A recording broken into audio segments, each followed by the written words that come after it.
feel like he's more or less saying than doing about putting stuff back into the community, things for the community. If you look all throughout the Crenshaw Mall, the jobs are gone, the businesses are leaving, our roads are still messed up, our schools aren't the greatest, as well as when you go into Lamert Park, I would rather him put more security there than those stupid trees down the middle.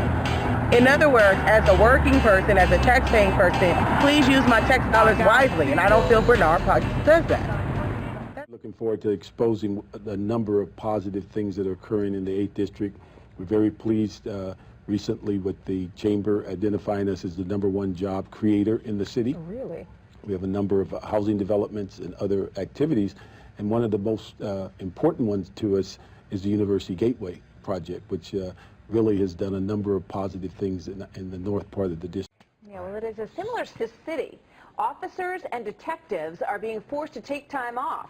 A new policy barring officers at the LAPD from working overtime except for in extreme circumstances. And the homicide squad may be taking the biggest hit because murder investigations often require them, of course, to work on weekends or through the night, depending on how that investigation is going.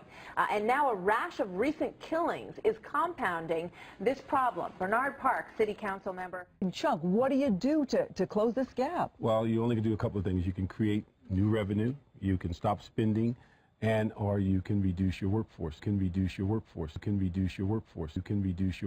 There's not a lot more that you can do with this. You want the city to stop hiring officers right now. Kind of controversial, the mayor against that. Well, but I think there's got to be a right sizing of the city overall workforce, and the police department, fire, and others all have to contribute.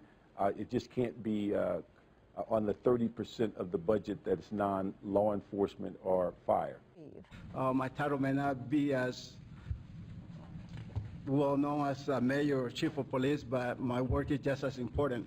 Franco Torres is an LAPD garage attendant. He and a room full of civilian LAPD workers, attendants, mechanics, and others were nervous when they came to this budget meeting thinking 225 of their jobs were on the line. And so was public safety.